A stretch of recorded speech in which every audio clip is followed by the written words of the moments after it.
Bienvenidos a esta segunda sesión del seminario extendido programado por el Semillero de Investigación Computacional.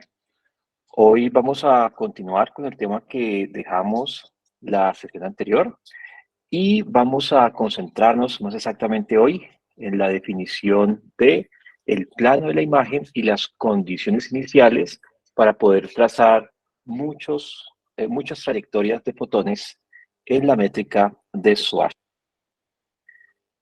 Bueno, ¿cuál es la idea? La idea es la siguiente. Resulta que en la sesión anterior logramos trazar el camino de un fotón moviéndose en la métrica de Schwarzschild. Lo hicimos solucionando las ecuaciones diferenciales de movimiento o ecuaciones de las geodésicas nulas que vienen desde la relatividad general y desde esta métrica que estamos trabajando. El proceso de integración, pues en realidad lo hicimos mediante una función que viene, digamos que inicialmente desde Python, se llama ODEINT, es un integrador tipo Runge-Kutta, y pues básicamente integramos utilizándolo, no nos preocupamos mucho acerca de la convergencia ni de cómo estaba funcionando, pero los resultados fueron adecuados. Logramos entonces encontrar precisamente cómo las trayectorias y vimos que si colocábamos un agujero negro con una masa igual a cero y lanzábamos un fotón, este se movería recta. Si colocamos una masa diferente, una masa, digamos, mayor que cero para el agujero negro y lanzamos el fotón, este fotón comenzaba a moverse de una forma curva. Claro, el papel de la gravedad allí es distorsionar los caminos de los rayos de luz. Y en particular encontramos una situación bien interesante en la cual si ponemos el fotón a una distancia de 3 veces m del centro de fuerzas y lo lanzábamos, este fotón se iba a mover a lo largo de inicialmente una circunferencia del plano, o en realidad se formaba una esfera en 3 dimensiones. Esta esfera se llama la esfera de fotones y define pues, la trayectoria cerrada que podría tener un fotón alrededor de un agujero negro del tipo Schwarzschild.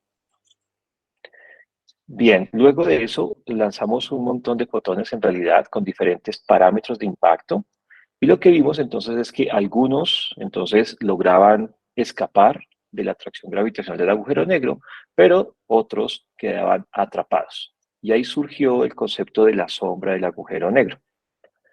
Claro, la sombra del agujero negro en realidad es, digamos que un fenómeno que se observaría si yo tengo un detector que reciba un montón de fotones que lleguen a él y pues, los cuales yo pueda entonces evidenciar la existencia de esa región oscura llamada sombra. Hoy precisamente vamos a comenzar con este asunto. Vamos entonces a definir lo que sería una clase particular de detector. Esta clase particular es la que conocemos como un plano de la imagen. Básicamente es como si fuese una placa fotográfica en donde van a llegar los fotones que vienen desde los alrededores del agujero negro y entonces esos fotones dejarían allí una marca que yo podría registrar precisamente con esta placa fotográfica. Así que el trabajo de nosotros hoy es precisamente establecer cuáles son las condiciones para este plano de la imagen y pues implementarlo en el código para poder lanzar ahora ya no un fotón, sino en realidad muchos fotones y luego poder construir la imagen del agujero negro, que recuerden es el objetivo de todo este seminario extendido. Bien, entonces vamos a comenzar con la definición del plano de la imagen. Vamos a hacer unas transformaciones de coordenadas para poder entonces conectar el plano de la imagen con lo que está pasando cerca del agujero negro y luego lo implementaremos. Entonces, aquí en pantalla tenemos en este momento precisamente la construcción que deseamos. Déjenme yo pongo esto por aquí para poder señalar entonces con mi cursor. Y entonces la idea es la siguiente, tenemos aquí el agujero negro, no está puesto aquí, pero imagínenselo aquí, en el origen de este sistema de coordenadas X, Y, Z minúsculas. Allí está nuestro centro de gravedad, el agujero negro. Claro, la clase anterior, la sesión anterior más bien, estuvimos hablando de coordenadas esféricas, R, θ y φ. Pero pues yo puedo entonces encontrar fácilmente una conexión entre R, θ y φ y las coordenadas cartesianas X, Y y Z. Allí es el agujero negro entonces. Y la idea es que como observadores lejanos estaremos ubicados por aquí a una distancia D mayúscula y allí colocaremos nuestro plano de la imagen, el detector, esa pantalla en donde llegarán los fotones para quedar registrados. Bien, Ahora, la pantalla va a tener un conjunto de coordenadas también. Acá en la imagen colocamos un sistema de coordenadas cartesiano, X mayúscula, Y mayúscula y Z mayúscula. Entonces, pues la idea claramente es que, pues no sé, de repente un fotón que pase por aquí cerca del agujero negro desviará su camino y eventualmente podría llegar aquí a la pantalla pintada en azul. Si llega allí, dejará entonces una marca, se registrará el paso de ese fotón y entonces yo diré, bueno, allí hay un puntico luminoso. En las partes donde lleguen fotones, pues claramente va a quedar un punto luminoso. Donde no lleguen fotones, va a quedar entonces una mancha oscura, simplemente porque no se evidenció la llegada de algún rayo de luz. Y con ello yo podría en principio formar la imagen del agujero negro. Ahora, la cuestión es la siguiente. Resulta que pues los fotones que llegarían a la pantalla del observador, pues en realidad pueden venir de cualquier parte del universo, pueden venir de, no sé, de la región de Z muy positivo, de la región de Z muy negativo, o muy a la derecha, o incluso muy a la izquierda. Digamos, en cualquier dirección pueden haber fotones que se acerquen al agujero negro y debido a esta desviación de los rayos de luz, pues podrían llegar eventualmente hasta el detector. Así que si yo intento implementar un código que coja todos esos fotones, tal vez infinitos fotones, y pues intente yo seguir los caminos para ver cuáles llegan a la pantalla, pues en realidad ese código tardaría demasiado tiempo en hacer la integración. Pues claro, si son infinitos fotones, pues en teoría el tiempo de integración sería también infinito. Así que la táctica y digamos que el truco para poder hacer la integración y encontrar los caminos de fotones no va a ser ese. En lugar de integrar el camino de todos los fotones posibles que existan en el universo y pues encontrar con ellos los que lleguen a la pantalla, la mejor técnica que uno se podría inventar es tomar nuestra pantalla, dividirla en muchos pedacitos, tal vez el concepto de píxel aparezca ahí, ¿cierto? Entonces lo dividimos en muchos píxeles y en cada píxel coloco yo un fotón que podría llegar o no, todo dependiendo de cómo se mueva. Y la idea entonces es que ese fotón en realidad voy a trazar su trayectoria no hacia adelante en el tiempo, sino más bien hacia atrás en el tiempo, intentando ver desde dónde vino ese fotón. Y muy seguramente ese fotón vendrá seguramente de las cercanías del agujero negro. Así que aquí vamos a hacer un proceso un poquito diferente a lo que hicimos la vez pasada. La vez pasada colocamos una condición inicial y pues evolucionábamos las ecuaciones de movimiento hacia adelante en el tiempo. En este momento vamos a colocar la condición inicial, pero vamos a integrar las ecuaciones de movimiento hacia atrás en el tiempo, para intentar ver de dónde venía ese fotón que en principio llegó a mi pantalla. Claro, claramente, si este fotón viene de la cercanía del agujero negro, pues será posiblemente un fotón producido, por ejemplo, por una estructura de acreción alrededor del agujero negro. Pero si el fotón viene del horizonte de eventos o de puntos internos a ese horizonte de eventos, claramente ese fotón no podría llegar a mi pantalla. Así que en ese momento yo diría, este fotón no llegó y entonces dejo ahí una mancha oscura, seguramente formando la famosa sombra del agujero negro. Todo el proceso va a ser ese. Y por ello, entonces miren ustedes que las condiciones iniciales no se van a colocar en alguna región por aquí cercana al agujero negro, sino que en realidad vamos a colocar la condición inicial para los fotones aquí, en la pantalla del observador. Y de nuevo vamos a integrar esa atrás en el tiempo. Bueno, pero entonces la pregunta es, ¿cómo pongo yo esas condiciones iniciales en la pantalla? Bueno, la idea básicamente es que nos toca de alguna forma conectar todas estas coordenadas que tenemos. Miren usted que tenemos varios sistemas de coordenadas.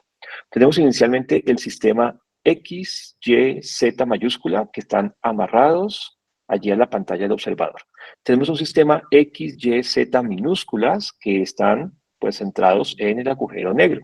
Y adicionalmente tenemos el sistema de coordenadas R, teta, phi, que son las que yo necesito en realidad para poder integrar las ecuaciones. Por esta razón, entonces a nosotros nos toca hacer un proceso de transformación de coordenadas para poder relacionar los tres sistemas de coordenadas que les acabo de nombrar. Bueno, para poder relacionarlo, entonces vamos a colocar algunas cosas claras. Les dije hace un momento que el observador iba a estar en la región lejana, a una distancia D mayúscula, una distancia que yo considero va a ser pues bastante lejos.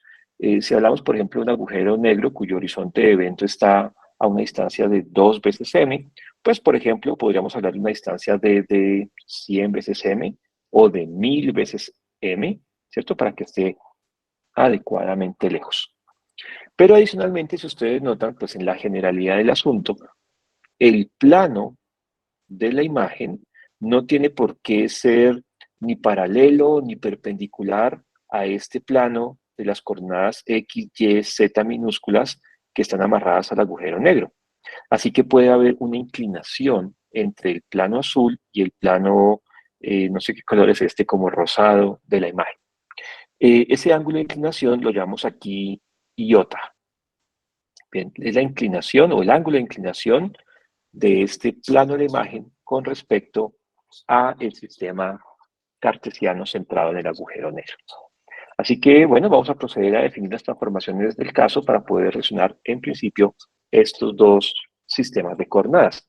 Entonces, vamos a pasar o intentar pasar desde el sistema XYZ mayúsculo al sistema XYZ minúscula. Y pues, claro, si hay un ángulo de inclinación, seguramente tiene que haber, digamos, aquí de alguna forma implicada una rotación.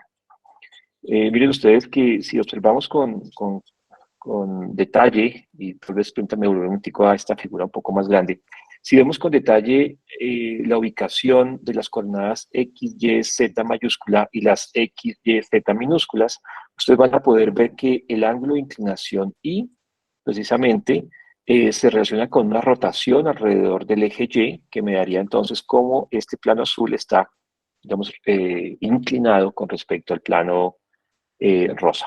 Así que debe haber implicada aquí una rotación alrededor del eje Y.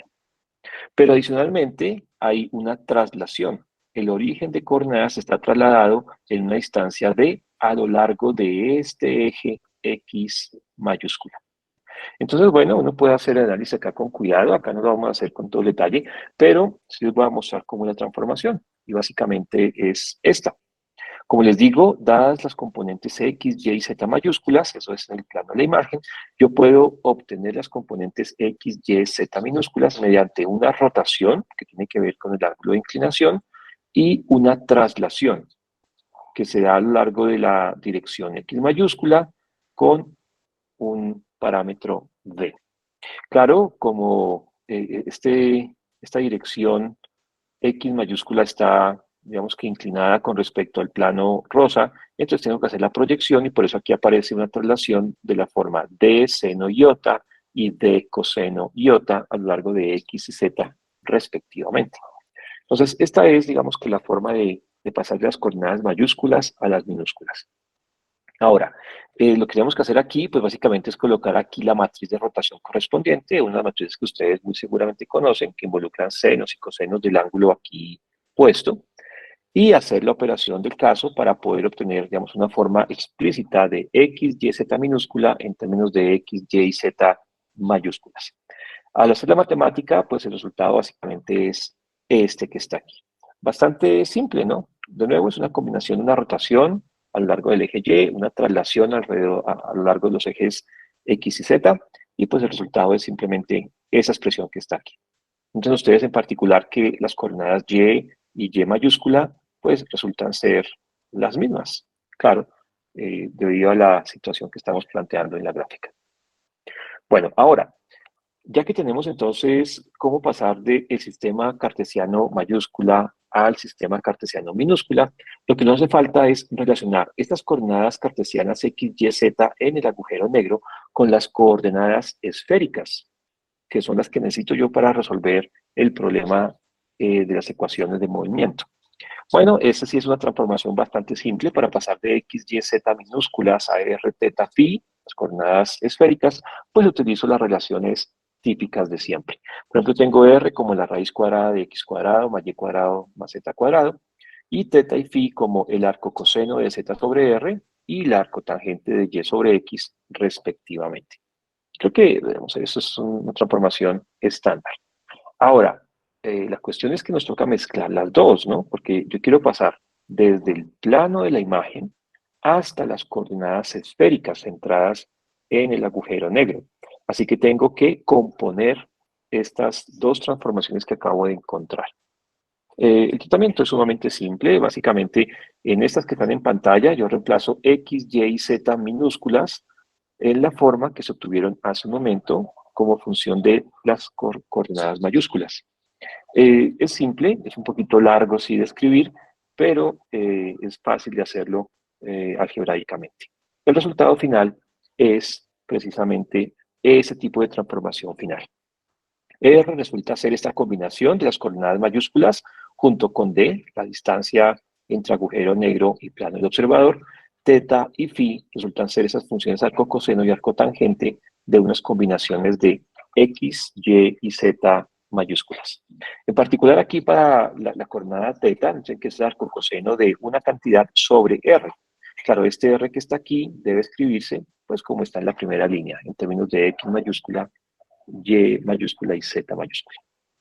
Así que esta es la forma de relacionar lo que pasa en el plano del observador con lo que sucede allí cerca al agujero negro. Bueno, pero la pregunta ahora es, listo, hay esa transformación de coordenadas, pero ¿qué pasa con las condiciones iniciales? Porque recuerden, la idea es que yo debería ser capaz de definir las condiciones iniciales allí, en el plano del observador, para poder hacer la integración y saber ese fotón de dónde vino. Bueno, hacia allá vamos precisamente. ¿Cómo son las condiciones? Pues básicamente la idea es la siguiente. Lo que yo quiero es que aquí en el plano de imagen, cada píxel que aparezca allí esté dado por un fotón que eventualmente ha llegado al plano de la imagen. Entonces, dado un punto particular, entonces ustedes que ese punto en particular en el plano de la imagen tendrá coordenadas x igual a 0 y un cierto valor de y y z iniciales. Lo importante aquí es que x debe ser 0 porque por la definición del sistema de coordenadas mayúscula, pues el plano queda ubicado precisamente en x igual a 0. Así que cualquiera que sea el fotón que yo estoy definiendo va a tener coordenadas 0, y sub 0, z sub 0. Pues para poner esto en términos más bonitos, vamos a decir que la coordenada y sub 0 va a ser alfa y z0 va a ser beta. Así que yo solamente me preocupo de dos coordenadas para el fotón, alfa y beta. Y es más, esas coordenadas alfa y beta pueden estar íntimamente relacionadas con las coordenadas celestes que el observador mide. Podría ser perfectamente la ascensión recta y la declinación que ese observador está viendo en el cielo. Usualmente lo colocan así, ¿no? Ascensión recta y declinación. Pero bueno, digamos que nosotros aquí por la parte numérica no vamos a decir que son coordenadas angulares, son básicamente coordenadas del estilo cartesiano. Pero de nuevo se podrían relacionar muy directamente con las coordenadas celestes. Ahora, ¿qué pasa con el momentum? Pues el momentum en realidad es digamos que, ¿en qué dirección se mueve el fotón cuando llega a este punto? Pues claramente el fotón no se moverá como está aquí en la imagen, no se moverá hacia el agujero negro. Si el fotón llega a la pantalla, debería moverse en la otra dirección, ¿cierto? Debería moverse en la dirección de X positivo. Entonces aquí yo tengo que definir qué es lo que vamos a hacer. Es que yo puedo hacer dos cosas. Yo puedo definir, por ejemplo, aquí, entonces, simplemente el fotón, como está en la pantalla, moviéndose el agujero negro e integrar el camino hacia adelante en el tiempo, o, como les decía hace un momento, definir el fotón en la otra dirección, como llega a la pantalla, o sea, en dirección de X positivo, y pues integrar las ecuaciones hacia atrás en el tiempo. Eso es lo que vamos a hacer. Entonces, esta imagen que está aquí, pues en realidad nos queremos el fotón en la otra dirección y es básicamente porque yo tenía un código que estaba haciendo esto de esta forma y traje la imagen, no la corregí para esta sesión, pero imagínense que este fotón va a llegar va a llegar al fotón moviéndose en la dirección de X positivo. Como se mueve únicamente en la dirección de X positivo, entonces las componentes del vector momentum van a ser en Y, pues 0, en Z va a ser 0 y en X tendré una cierta componente que yo podría llamar, ¿por qué no?, K sub 0 o cualquier nombre que se me ocurra. Yo puse K sub 0 porque pues es como la dirección inicial que tiene ese fotón. Miren ustedes que la puse positiva, porque la voy a colocar moviéndose en la dirección de X positivo, como si fuese un fotón que llega allí desde el agujero negro. Y vamos a hacer la integración de las ecuaciones hacia atrás en el tiempo. Ahora, pues dadas estas condiciones, tanto de coordenadas iniciales como de momentum inicial, lo que tengo que hacer es utilizar la transformación de coordenadas que acabamos de encontrar para pasar de lo que es X, Y, Z mayúscula a lo que es R, teta y phi cerca del agujero negro. Y pues es sumamente fácil, ¿cierto? Entonces, donde ahí aparezca Y, bueno, donde aparezca X mayúscula, coloco 0, donde aparezca Y mayúscula, coloco alfa, y donde aparezca Z mayúscula, coloco beta. Ustedes pueden comprobar que, pues sí, así de simple, la transformación me da este resultado. De nuevo, es solamente reemplazar X, Y y Z con los valores que están aquí, y entonces tengo la posición inicial del fotón en las coordenadas esféricas R, teta y phi. Allí está. Entonces, ustedes de nuevo que dadas alfa y beta, que será la posición del fotón en la pantalla, pues paso a las coordenadas esféricas que necesito para integrar las ecuaciones de movimiento. Claro, falta una, ¿cierto? Faltaría T sub 0. Pero, pues, T sub 0 se puede colocar arbitrariamente igual a 0. Es decir, yo comienzo a contar el tiempo cuando el fotón llegó a la pantalla. Y de nuevo, integro hacia atrás en el tiempo. Ahora, ¿qué pasa con el momento? Bueno, el momento es un poquito más complicado, pues la idea es la misma. Básicamente tengo las tres componentes, la componente X, Y y Z del momento, en términos de las coordenadas mayúsculas, y utilizo la transformación de coordenadas para pasar a las coordenadas R, teta y phi. Es un poquito más complicado porque, digamos, es más largo el proceso, pero algebraicamente es sumamente simple y el resultado es este que está aquí. Tengo la componente KR, componente radial, sub 0, la componente K teta sub 0 y la componente K phi sub 0. Expresado en términos entonces de el K sub 0, que es la condición inicial que yo le doy, este lo puedo poner arbitrariamente igual a 1, por ejemplo, y todo funcionaría correctamente. Y además de este aparecen alfa y beta como coordenadas, digamos, del fotón, y adicionalmente D y el ángulo iota, la inclinación del plano del observador. Entonces, allí están las coordenadas esféricas de nuestro vector momento. Aunque de nuevo falta una, falta la componente KT, la componente temporal. ¿Y de dónde la obtengo? Pues igual que dijimos la vez pasada, en la sesión anterior, la componente KT se obtiene de la condición de normalización del vector momento.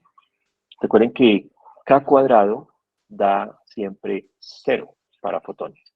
Y de allí yo puedo despejar KT.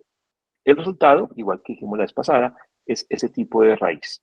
Tengo las contribuciones de R, teta y phi, pues pesadas con los términos correspondientes. Así que ahí tengo todas las componentes del vector momentum inicial en coordenadas esféricas.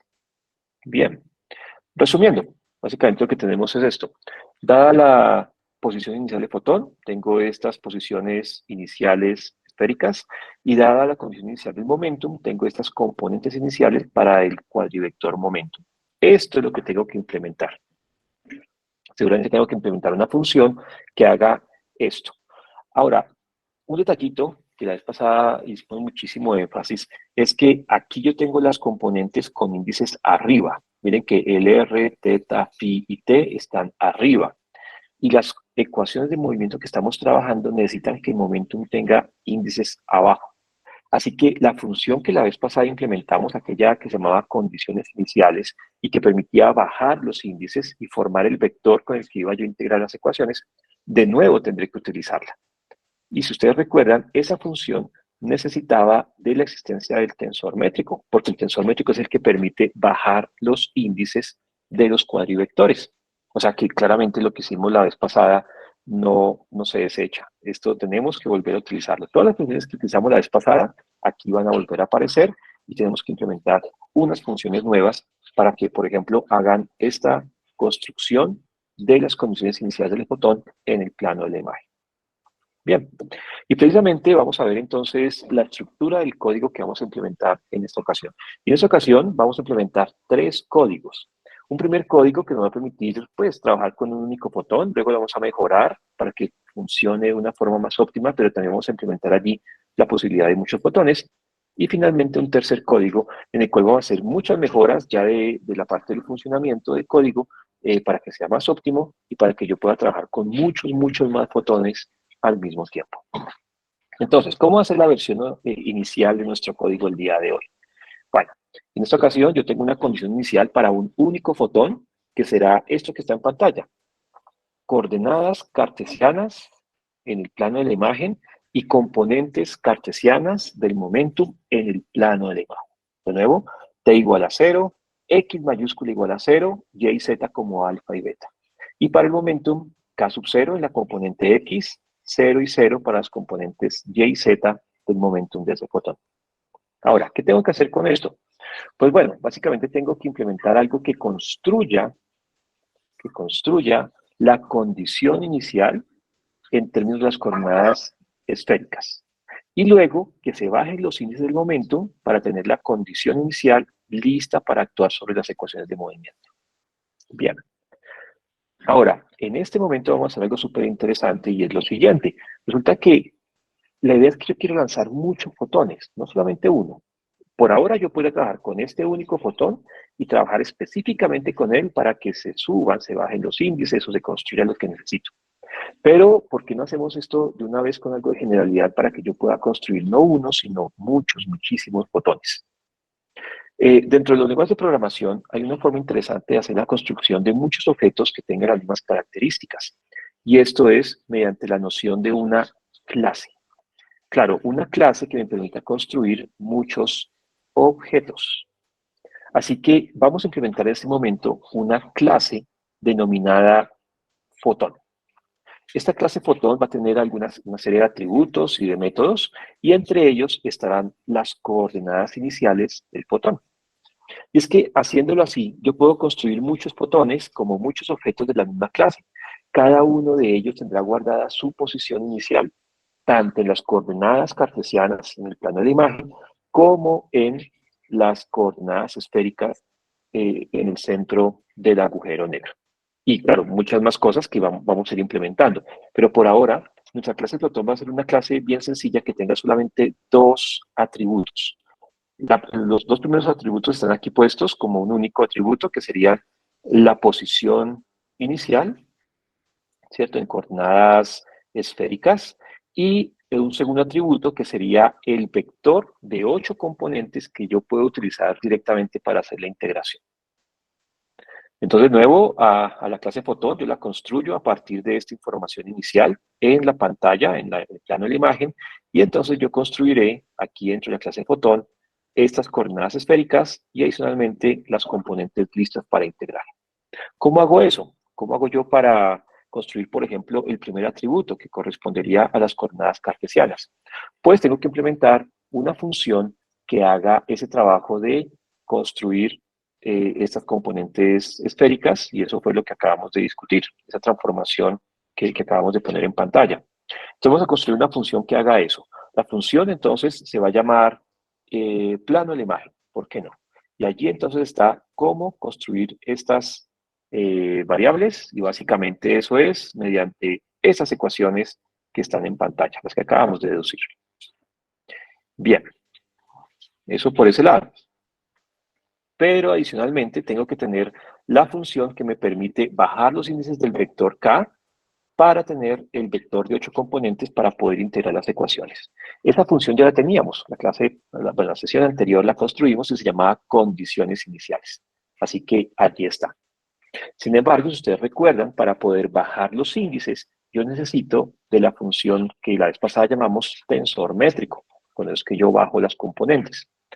Entonces, esa la tenemos ya definida, es una función llamada tensor métrico, pero pues para que todo funcione ahora mucho más correctamente, voy a colocar la información de la métrica, tanto en tensor métrico como las ecuaciones de movimiento, dentro de un paquetico. La vez pasada lo teníamos allí mismo dentro de nuestro cuaderno de Júpiter, pero tal vez lo mejor es ponerlo dentro de un módulo separado para yo tener el control de esa información de la métrica que estamos trabajando. Así que la función condiciones iniciales tiene que tener acceso a este módulo que yo voy a llamar Schwarzschild, en donde están estas dos funciones que la vez pasada construimos, el tensor métrico y las ecuaciones de movimiento. En particular, esta solamente necesita acceso a la función tensor métrico. Pero pues como está allí en el paquetico, pues también coloco aquí las ecuaciones de movimiento. Entonces, ¿cómo se procede a la integración? Pues básicamente tenemos la función de integración, una función que tenga el integrador o de int, y lo que yo hago es integrar ayudándome de, primero, las condiciones iniciales y segundo, las ecuaciones de movimiento. El integrador necesita esos dos ingredientes para poder funcionar. De nuevo, condiciones iniciales y ecuaciones de movimiento. Y listo, entonces integro y el resultado de la integración es lo que yo voy a llevar a una función de dibujar.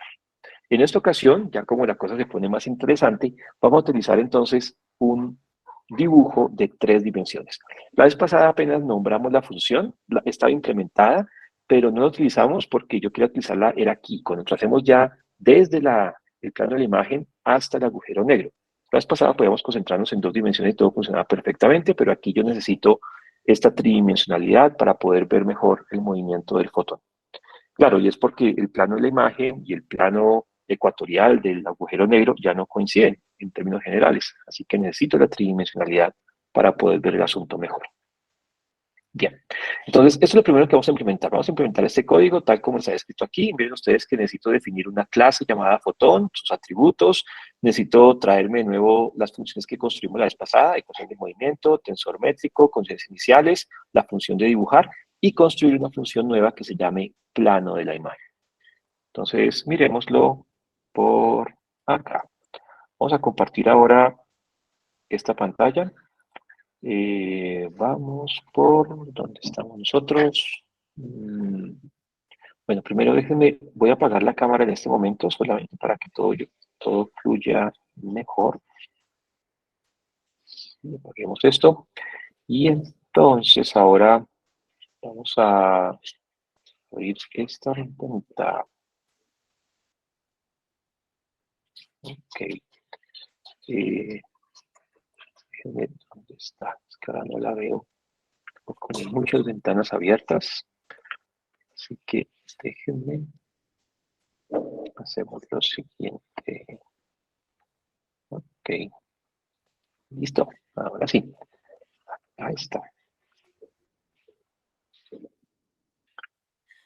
Bueno, vamos a compartir la pantalla.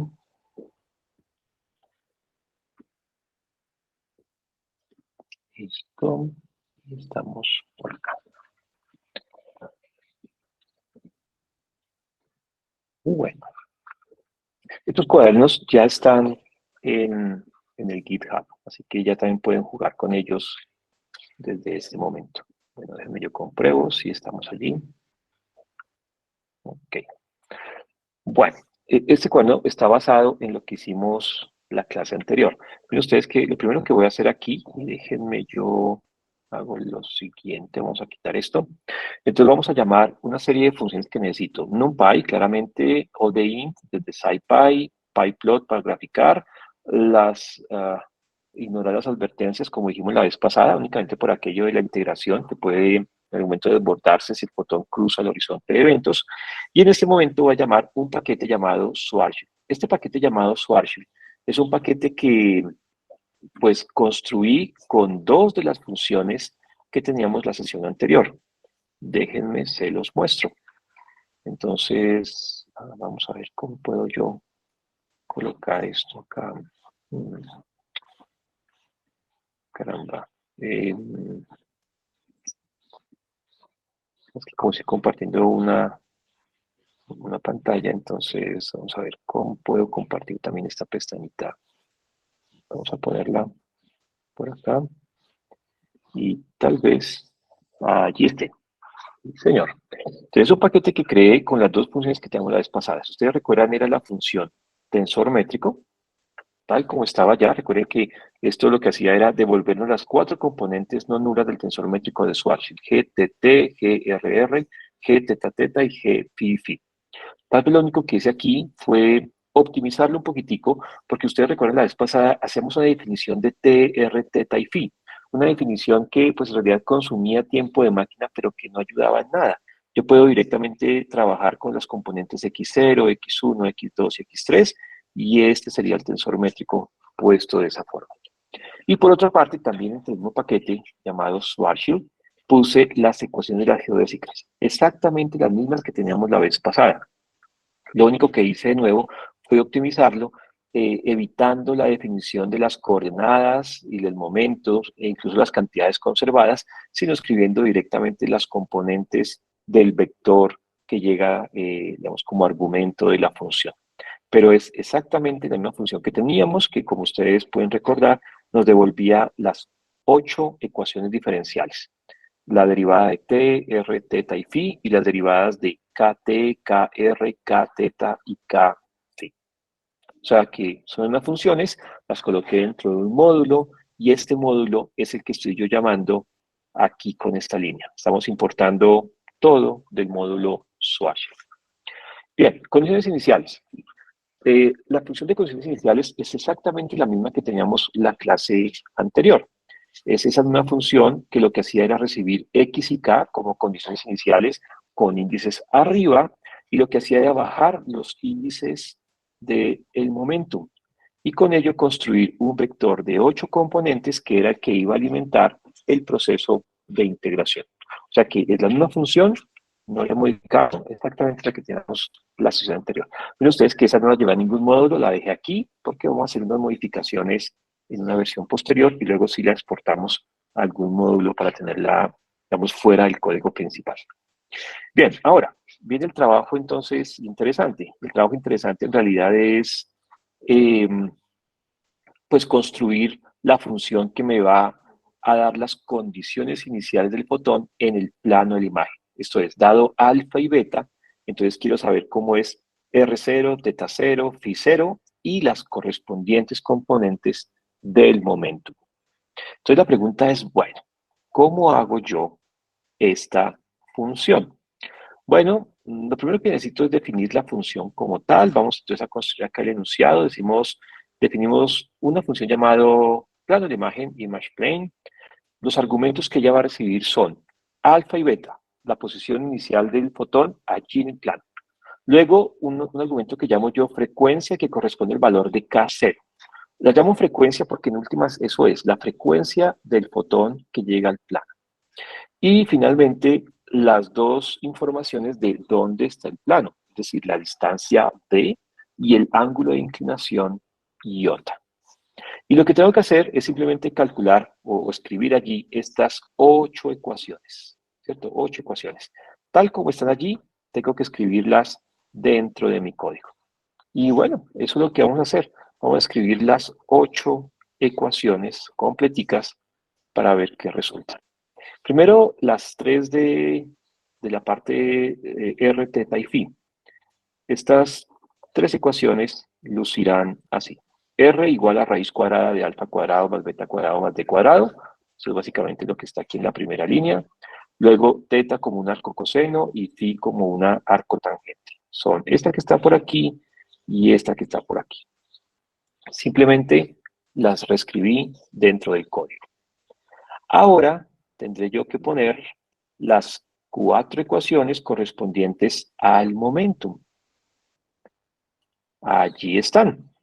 Entonces, el valor de K0, aquí lo llamé yo W0, no importa el nombre en realidad, y entonces construyo KR, Kθ y Kφ, tal como están escritas aquí en estas tres líneas.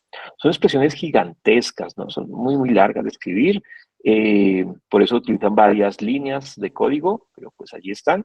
Y finalmente Kt, y Kt es la raíz cuadrada de estas contribuciones que vienen desde la condición de normalización del vector momento. O sea, esa expresión que está aquí es esta última linecita por aquí. Entonces, ¿qué es lo que yo quiero que devuelva este código?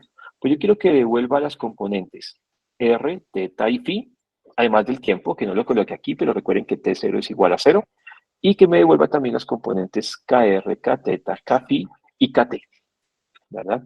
Entonces, eso lo vamos a hacer pues construyendo entonces dos vectorcitos que son los que voy a devolver.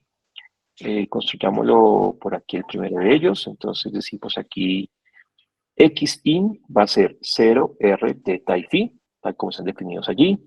Y luego el vector de momentum, que sería entonces kin, como KT, KR, Kθ y Kφ, que fueron las que definimos a continuación. Y la función lo que va a hacer es devolver esos dos objetos. Retorna X in y K in. Y bueno, en principio, allí está implementada nuestra función. Bueno, no le he dado nada de enter a esto, así que hagamos eso. Vamos a colocar estos comandos. Vamos a construir esta función. Vamos a construir la función del plano de la imagen. Y ahora vamos entonces con la construcción de nuestra clase de fotones. Le quitamos todo esto que vamos construyendo. Entonces, la clase llamada fotón. Bueno, ¿cómo se construye una clase en Python? Simplemente digo class y el nombre de la clase. No es más allí, pero necesito entonces el método de construcción.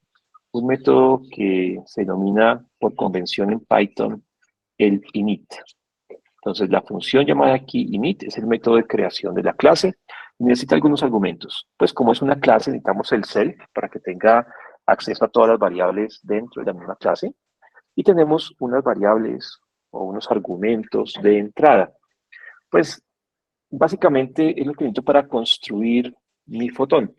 Y entonces, para construir el fotón yo necesito, por ejemplo, cuáles son las coordenadas del fotón. Yo coloqué aquí arbitrariamente 2, alfa y beta igual a 1 y 0, como para que tenga un argumento de entrada. Entonces, claramente este argumento yo lo voy variando dependiendo del fotón que yo quiera trazar. La frecuencia del fotón, que es la componente K0, la podemos colocar arbitrariamente igual a 1 y pues va a funcionar bien. Y finalmente, los parámetros de dónde está ubicado el plano de la imagen. Y colocamos la D y la I, o la distancia D y el ángulo de inclinación iota. Yo coloqué aquí una distancia de 100, simplemente estamos suficientemente lejos. El agujero tiene un tamaño de 2m, estamos hablando de 100m, así que estamos adecuadamente lejos. Y el ángulo de inclinación podemos colocarlo como pi cuartos, ¿cierto? Un ángulo que no sea pi medios, porque pi medios corresponde al plano ecuatorial. Yo quiero salir del plano ecuatorial en esta ocasión, ubicándome por allí, por ejemplo, a pi cuartos. Y entonces, bueno, vamos a ver entonces qué construyo yo. Lo primero es construir los atributos de este tipo de objetos. Yo voy a construir 4 atributos iniciales que serían alfa, beta, d y iota. Las coordenadas cartesianas, la distancia en donde está y iota como el ángulo de inclinación. Ahora, yo podría entonces construir un par de atributos nuevos que corresponderían a las coordenadas esféricas de este fotón en particular. ¿Y cómo las construyo? Simplemente llamando a la función plano de la imagen que acabamos de construir, miren que aquí está, y que me devuelve precisamente esas componentes de coordenadas y momentum en coordenadas esféricas. Así que, pues nada, lo llamo con los argumentos que ya conocíamos. Esto me devuelve las coordenadas esféricas y el momentum en componentes esféricas y los denoto como self xin y self kin, pues para que sean atributos de la clase y que tenga siempre yo acceso a ellos. Bien, finalmente voy a agregar un atributo nuevo a nuestra clase. Este atributo nuevo va a corresponder a las condiciones iniciales para proceder a la integración. Recuerden ustedes que este K que está aquí está con índices arriba. Entonces yo tengo que bajar ese índice en algún momento para poder proceder a la integración. Entonces por ahora no lo voy a hacer. Voy a dejar esto como un atributo que por ahora no está definido. Y en un momentito, pues llamando la función adecuada, que sería la función de initCont, que la vez pasada definimos, pues llamando a ella vamos a poder bajar los índices y entonces tendría yo el atributo llamado aquí self.ic. De nuevo, este es el que utilizo para poder integrar las ecuaciones de movimiento. Listo. Ahora, ¿qué más necesito? Pues necesito el proceso de integración y la función que va a dibujar. La función que va a dibujar, voy a colocarla aquí básicamente. Esa es una función que la vez pasada teníamos por allí definida. Es una función que ahora dibuja en 3D. Lo que ella va a recibir como argumento es la solución. La solución que se obtiene del proceso de integración. Recuerden que la solución en realidad era toda una tabla de datos en donde tenía yo toda la evolución de T, R, teta, phi y también del momentum a lo largo de todo el proceso de integración. Lo que yo hago aquí es pues pasar eso a coordenadas cartesianas para poder dibujar y dibujar mediante el, el plot de PyPlot. Entonces simplemente con PyPlot. Claro, el resto es un montón de adornos. Voy a colocar aquí una esfera negra de tamaño 2M, donde está ubicado el agujero negro, nomás como para intentar visualizar el horizonte de eventos. Y voy a colocar, creo que nada más. Bueno, este de aquí es una cosa innecesaria. Tenía por ahí un puntico negro en el centro, pero después me decidí a colocar una esfera negra para poder ver el agujero negro. Así que allí está el asunto. Tal vez una cosa interesante es que aquí yo puse un for, es un loop en el cual se va verificando si el fotón cruza o no cruza el horizonte de eventos. ¿Y esto para qué? Pues para detener la gráfica cuando llega al horizonte de eventos. Y es porque una vez ingresa al horizonte de eventos, la trayectoria que se obtiene por integración puede ser una cosa muy loca, que sale y entra y vuelve a salir del horizonte de eventos. Porque pues para la matemática y para el proceso de integración numérica, el horizonte pues digamos que no tiene esa característica de punto de no retorno. Así que uno puede tener un montón de cosas locas allí, así, y por ello entonces yo dibujo únicamente hasta cuando el fotón ingresa al horizonte de eventos. Y yo sé que pues por la física ese fotón ya quedó completamente atrapado. Bien, esa es la función de dibujar en 3D. Así que ahora sí puedo comenzar con mi proceso de integración. ¿En qué consiste el proceso de integración? Pues básicamente yo necesito primero definir la condición inicial del fotón. ¿Qué tal si colocamos una masa al agujero negro igual a 1? Pues para evitarnos cosas raras. Vamos a colocar un fotón que esté ubicado inicialmente en las coordenadas cartesianas alfa igual a menos 5, beta igual a menos 5. Aunque, bueno, tal vez podríamos colocar otro. ¿Qué tal si colocamos uno inicialmente ubicado en 0, 0, por decir algo? Sí, en el centro de nuestra pantalla. Luego necesito entonces yo construir el fotón como objeto de la clase fotón. Voy a llamar a esto P, el objeto, construido desde la clase fotón y para el cual yo solamente pues doy como argumentos las coordenadas alfa y beta.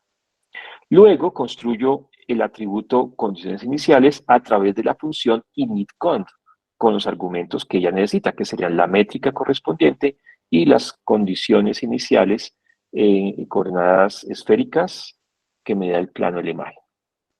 Y finalmente hago el proceso de integración. Ese proceso de integración pues es solamente construir el rango de integración y luego utilizar O de int para integrar. Miren ustedes que integramos desde t igual a 0, como ven aquí desde lambda igual a 0 hasta lambda igual a menos 150. Estamos devolviéndonos el tiempo para intentar ver de dónde venía ese fotón. Y lo hago con 1000 pasos en ese rango de lambda. Y pues nada, entonces integro con O de int, llamando con los argumentos que la vez pasada comentábamos. Finalmente, pues la solución que yo obtengo, que se llama aquí sol, vamos a pasarla por nuestra función de dibujar en 3D. Y el resultado debe ser seguramente la trayectoria del fotón en 3 dimensiones. Y mire entonces lo que pasa. Pues creo que es lo que debería pasar, ¿no? La pantalla está por aquí. Claramente la pantalla no está dibujada, pero está aquí ubicada a una distancia de 100, ¿cierto? En esa dirección que leímos con el ángulo iota de pi cuartos.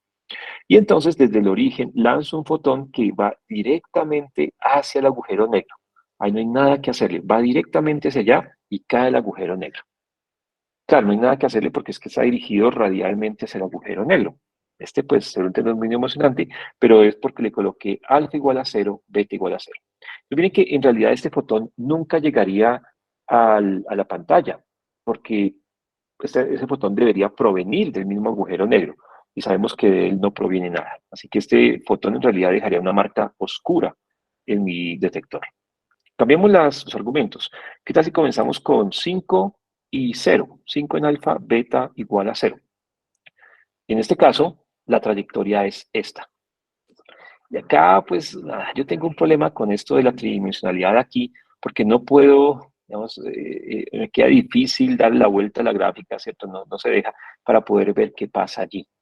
Pero seguramente el fotón está partiendo de alguna parte que también es el agujero negro, ¿cierto? Pareciese, ¿no? O sea, acá hay una torcedura que no estoy viendo bien por la tridimensionalidad.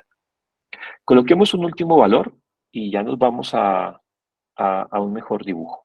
5 y menos 5, ¿por qué no? En este caso, bueno, este fotón se ve mejor, ¿no?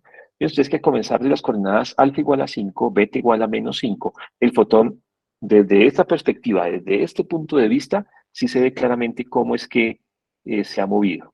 Recuerden, aquí llegó y viene desde esta región. Este fotón sí llega a la pantalla y sí deja un punto luminoso en nuestro detector porque pasa cerca del agujero negro, pero no cruza el horizonte de eventos. Así que este fotón es uno de los fotones que dejaría una marca en mi detector. Ahora, en este momento precisamente resulta que pues la tridimensionalidad aquí en Júpiter no es muy buena. Yo, claro, claramente uno puede hacer aquí que yo pueda mover la gráfica, pero en este momento yo voy a dejar de utilizar Júpiter precisamente porque pues no, ya nos acomoda mucho mis necesidades. De nuevo, Jupyter es una buena herramienta para jugar, para hacer cambios por allí rápido, pero también lo puede ser un script. Entonces, en este momento vamos a cambiar a un script donde yo tenga un mejor control de los diferentes módulos que voy a manejar, pero también de las gráficas que voy a hacer. Y también el script es mucho más eficiente a la hora de trabajar con muchos fotones, que es lo que queremos hacer a continuación. Entonces, por esa razón, vamos en este momento a copiar todo nuestro código en un script de Python y trabajarlo no como Jupyter, sino como script. Así que déjenme, nos salimos de Jupyter en este momento. Y listo, ahí estamos. Entonces voy a llamar ahora a la versión del código puesta aquí en un script. Es lo mismo que teníamos antes, lo copié y lo pegué aquí. Miren que están las mismas funciones llamadas, el módulo Schwarzschild también llamado, la función de condiciones iniciales copiada y pegada de allá, el plano de la imagen copiado y pegado de allá, la clase fotón copiada y pegada de allá, la función plot 3D, de nuevo copiada y pegada de allá, y finalmente la parte del main en donde coloco mi condición de masa, la condición inicial en alfa y beta, la creación del objeto llamado fotón y luego la integración y el dibujo. Hace un momentico trazamos el fotón con coordenadas 0, 0, así que hagámoslo aquí. En esta ocasión, caramba, vamos a ver cómo se ve porque yo no sé si se vea en la gráfica, seguramente no se va a ver por lo que estoy compartiendo solamente una ventana. Pues creo que en este momento vamos a compartir no una pantalla, sino no una ventana, sino toda la pantalla. Pues para poder ver el resultado, ¿no? Si no, ustedes se pierden de lo importante que es el resultado. Entonces, listo. De nuevo, aquí estamos con las funciones. Déjenme, yo miro una cosita, porque creo que vi un problema ahora que grafiqué. Pero bueno, hagámoslo. Allí está. Wow, si hay un problema, ¿no? El fotón viene desde aquí y llega hasta el horizonte de eventos. No debería salir, pero en ese momento me está dibujando como si saliese de allí. Y de nuevo, esto es porque una vez ingresa el fotón allí, el proceso de integración hace un montón de cosas locas. A mí físicamente me toca cortar el horizonte de eventos como el punto de no retorno. Así que allí debería cortarse y pues exactamente no sé por qué no lo está haciendo. Si aquí está la función que debería cortarlo. Eh, sí, no sé por qué lo está haciendo, pero por alguna razón extraña eso está botando el resultado que no debería. Dejémoslo por aquí, miremos a ver si con la tolerancia, sí, ahora sí. Es que seguramente llegó muy cerquita al horizonte de eventos, pero con la tolerancia que le tenía para la detección del horizonte no detectaba y entonces miren que ahora sí, llega y cae al agujero negro y desaparece. Lo bueno de este proceso de integración aquí con un script es que yo puedo ahora sí fácilmente girar y ver la situación desde diferentes puntos de vista. Y miren ustedes lo bonito, ¿no? Ahí vemos el fotón que desde la pantalla viene y llega y es comido, tragado por el agujero negro. Cambiamos las condiciones iniciales. Entonces, ¿qué tal si ahora colocamos alfa igual a 5, beta igual a 0? Trazamos el rayo y el resultado es este. Hace un rato lo veíamos así, pero no sabemos bien qué estaba pasando. Se veía una rayita acá roja como extraña, pero ahora sí le podemos dar la vuelta para ver que en efecto el fotón está siendo comido por el agujero negro. Claro, venía por aquí, alcanzó a casi escapar, pero no, fue comido por el agujero negro. ve la tridimensional del asunto, ¿no? Ahora sí tridimensional se ve todo muy bonito y si yo puedo mover la cámara, pues mucho mejor. Puedo entender lo que está pasando. Y finalmente veamos el caso de 5 menos 5 que teníamos hace un rato. Alfa igual a 5, beta igual a menos 5 y tracemos el rayo. Ah, eso lo veíamos hace un rato, pero ahora el poder mover la cámara me ayuda a entender mejor qué está pasando, ¿verdad? Estamos entonces viendo cómo el fotón llegó a la pantalla después de hacer un camino desde por aquí hasta allá. Ok, bueno, ¿qué tal? ¿Qué les parece esto? Súper, ¿no? Estamos viendo ahora sí la tridimensionalidad del asunto. Bueno, entonces, ¿qué hacemos ahora? Pues lo que podemos hacer ahora es mejorar nuestro código un poco. Esta es la estructura que tiene hasta este momento el código, ¿cierto? Con la clase, con las funciones, el módulo que extrajimos llamado Source. Pero es que hay varias cosas que yo podría ya sacar de aquí para que no me quede todo como tan denso dentro del código. Por ejemplo, por ejemplo, bueno, ¿qué podemos sacar? ¿Qué tal si, por ejemplo, sacamos las condiciones iniciales?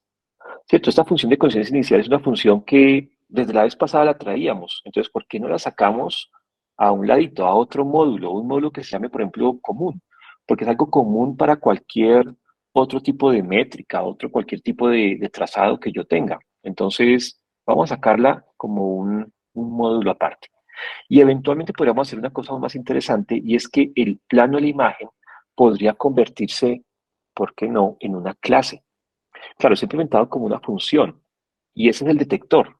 Pero ¿qué tal si yo cambio de parecer y entonces quiero cambiar de detector? O quiero poner varios detectores, quiero poner placas fotográficas en una región, en otra región, ¿cierto? En diferentes distancias y diferentes ángulos de inclinación.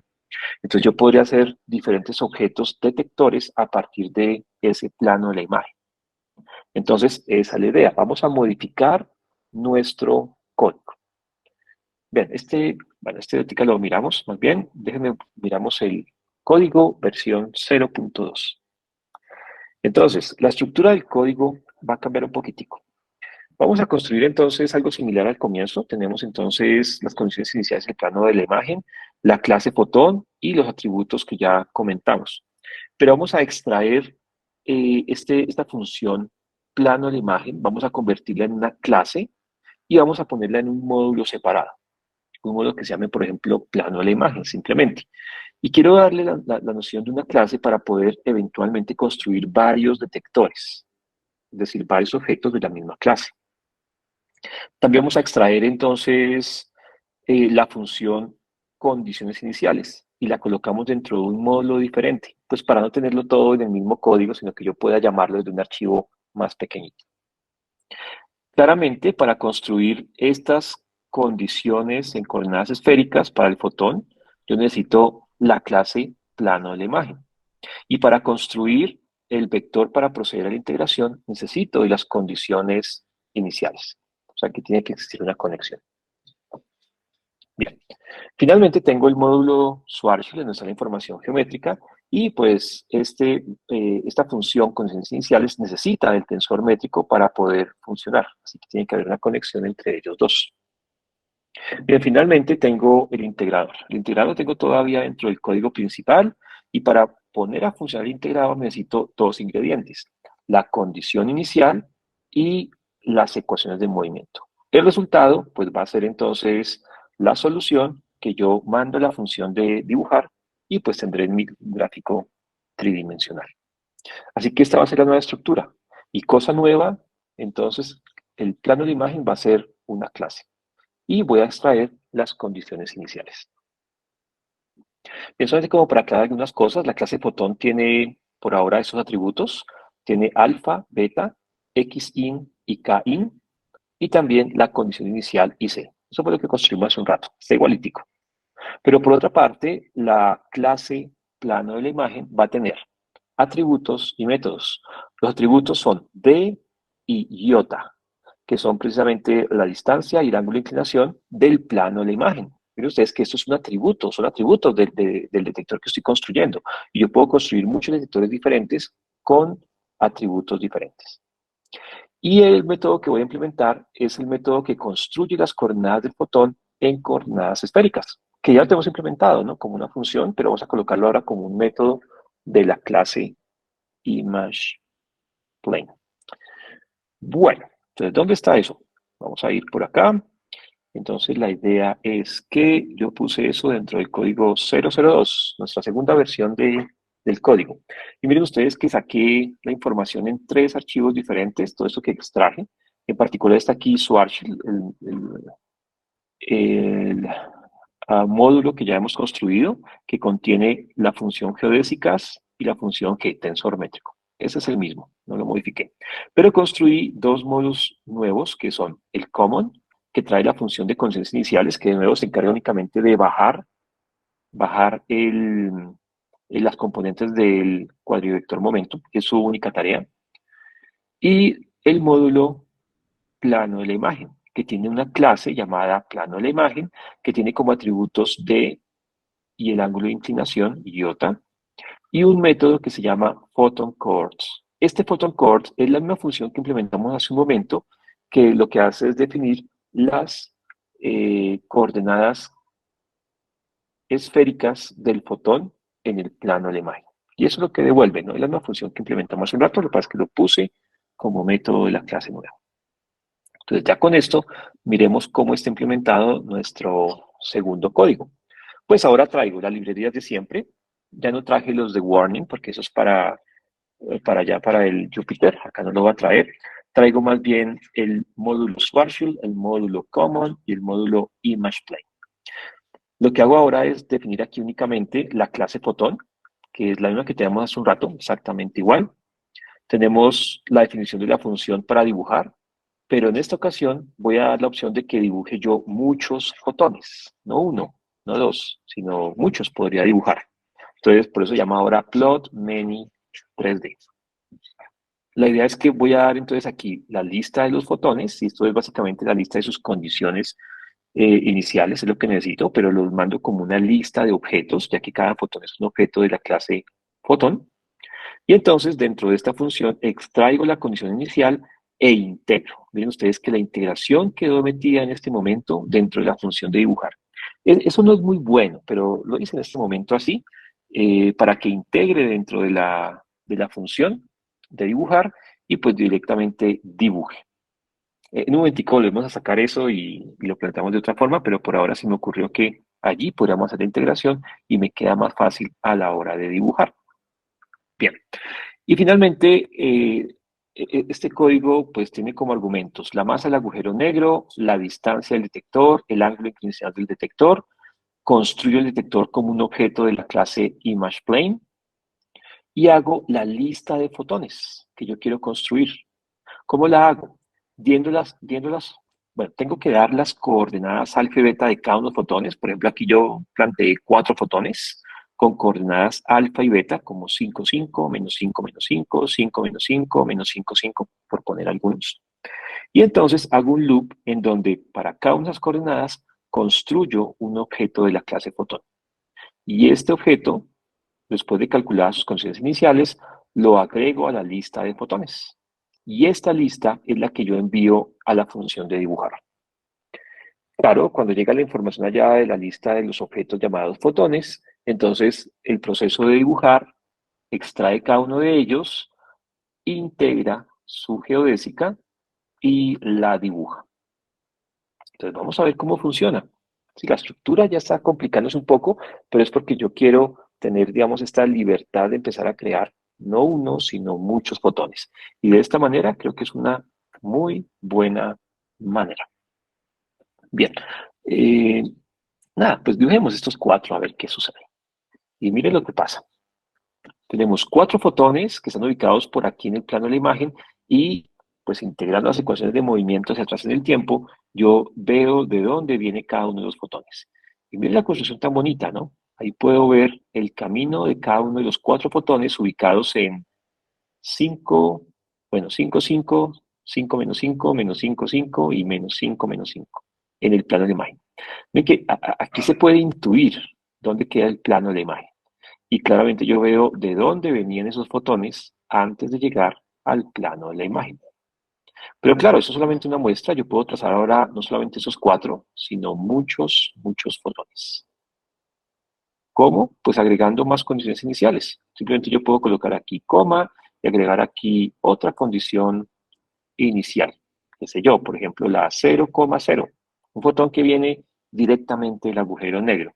O, por ejemplo, podría agregar otro que sea, por ejemplo, el fotón con coordenadas, qué sé yo, 3,4, por decir algo. No sé dónde venga ese fotón, pero ahí lo puedo dibujar. Y pues allí están. ¿Cierto? Ahí están los botones. Creo que apareció aquel que va directo hacia el agujero negro. Tengo un problema de integración aquí. Miren la rayita que salió por acá. Déjenme lo arreglamos. Tiene que ver con la tolerancia de la detección del horizonte de eventos, tal como hace un rato. Esto está por acá. Colocar una tolerancia más bajita, -5, y así debería funcionar mejor. Sí, en efecto. Miren ustedes que ya puedo ver el fotón central, ¿cierto? Que llega directo al centro del agujero negro. Y un fotón extra que pues también llega al agujero negro, ¿no? Es este que está por aquí y cayó al agujero negro. En realidad ese fotón pues de nuevo nunca va a llegar al plano de la imagen. Ese fotón pues no existe en realidad en la imagen porque viene desde el agujero negro. Al igual que el otro, ¿no? El que va directo desde el centro del agujero negro. Los otros cuatro, los cuatro iniciales que teníamos, esos sí que llegan a la pantalla y sí que dejan una marca luminosa allí. Bueno, el paso final de la sesión de hoy. Vamos a hacer nuestro código versión 3, 0.3 más exactamente. Vamos a cambiar la estructura nuevamente para hacer el asunto mejor. Lo primero que va a hacer es reorganizar el asunto. Vamos a reorganizar los módulos para extraer lo más posible de mi código principal y que todas estas funciones que ya sé que están funcionando bien, que están trabajando como deben, pues las llevo a una parte en donde no me estorben y que yo pueda llamarlas fácilmente. Y es que ya hay varias que están desde la vez pasada construidas y están funcionando perfectamente. Las tres en azul, por ejemplo, están súper bien construidas, ya están funcionando, así que allí quedaron. En Swarshell quedó la parte geométrica. En el módulo común aparece ahora no solamente las funciones iniciales, sino la clase fotón. Porque esa clase de fotón es una clase general que yo utilizaría en todos los trazados. Así que lo voy a colocar dentro del común y desde allí lo llamaré. Y finalmente, en el módulo plano de la imagen estará esta clase, que es la que me define este detector en particular. El detector como un plano, que sería una placa fotográfica donde llegan los fotones.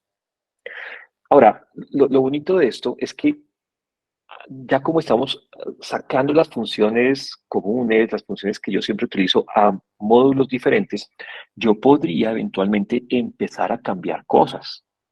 Por ejemplo, estamos trabajando con la métrica de Schwarzschild, pero si todo funciona bien, yo podría traerme otro módulo que tenga el tensor métrico de una métrica diferente, otro tipo de agujero negro, y las ecuaciones de movimiento correspondientes.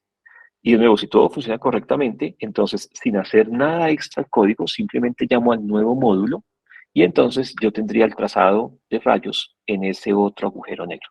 Entonces miren que la modularidad del código es importante porque yo puedo empezar a quitar y poner diferentes componentes. Eso se vuelve como un Lego en el cual yo pongo fichas de un lado o del otro. Lo mismo con el plano de la imagen. Este es un tipo de detector particular, que es una placa fotográfica.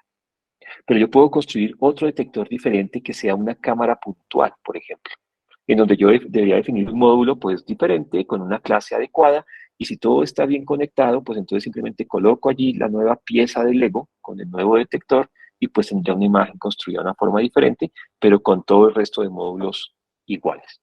Entonces la modularidad es muy, muy importante porque puedo yo empezar a hacer cambios, introducir nuevas métricas, otros agujeros negros, etcétera. Bien, y ahora, adicional a esto, si ustedes notan, en el código principal yo siempre tenía los parámetros que definen nuestro sistema. La masa del agujero negro, dónde queda el detector, cuál es su ángulo de inclinación y otras cosas. Entonces, ¿por qué no definir un archivo de configuración en donde tenga esa información? Para que no quede en mi main, en mi programa principal, sino que básicamente las constantes del caso, masa, la distancia, la inclinación, etcétera, todas las constantes pueden quedar aquí y este módulo alimentará a todos los módulos que necesitan esos valores. Claro, por ejemplo, la masa del agujero negro se necesita en el tensor métrico, se necesita en cosas de movimiento, se necesita por aquí seguramente en las condiciones iniciales. Entonces, este módulo alimenta a todas las funciones. La distancia del detector y la inclinación del detector, pues también están colocadas aquí y alimentarán, por ejemplo, el módulo del plano de la imagen. Entonces, este archivito va a tener toda esa información del sistema que pues no quiero tenerla siempre allí en el principal y más bien eso lo pongo allí y desde el principal llamo a esa información para que alimente al resto de cosas. Entonces, ¿qué quedaría en el principal por ahora?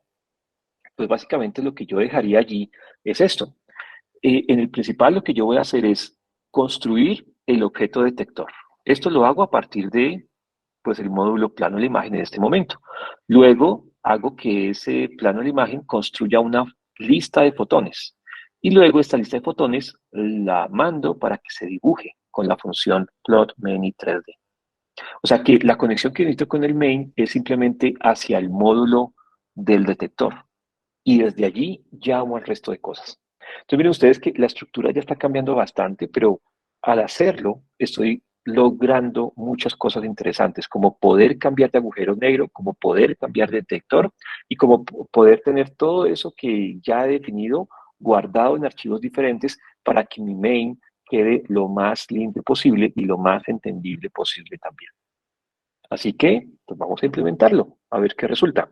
Bueno, tal vez detallar que ahora necesito, bueno, cambiar un poquitico acerca de la clase función.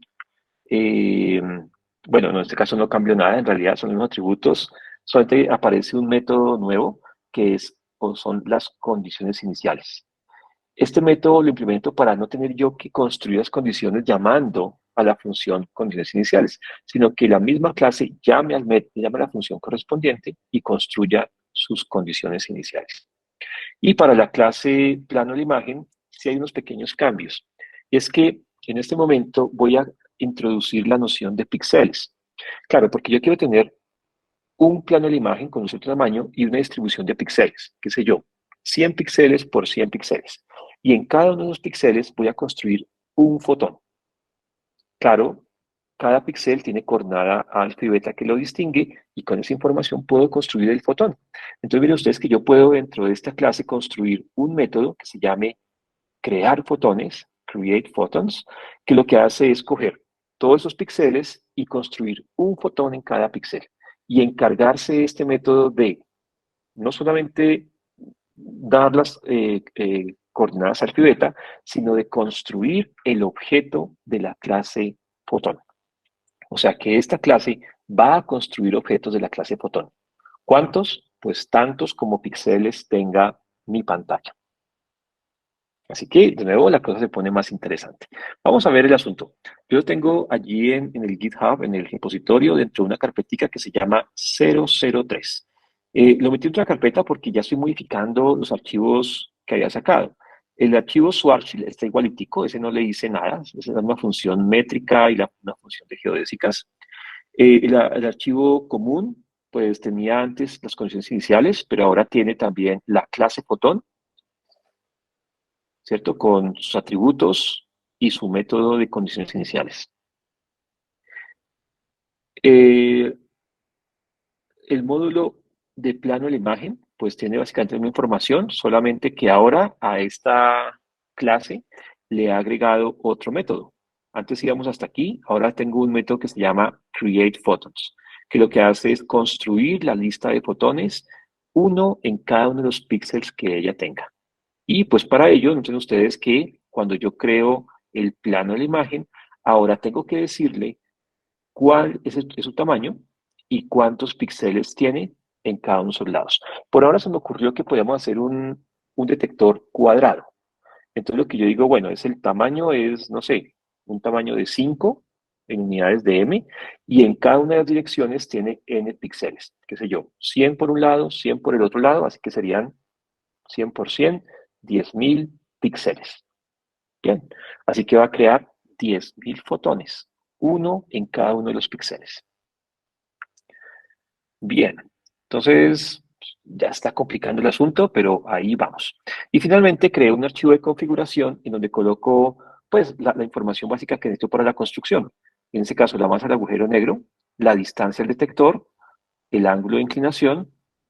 Tengo aquí también que colocar el lado, cuánto mide el lado de este detector y cuántos píxeles quiero en cada uno de los lados. En este caso puse 10 píxeles en cada uno de los lados.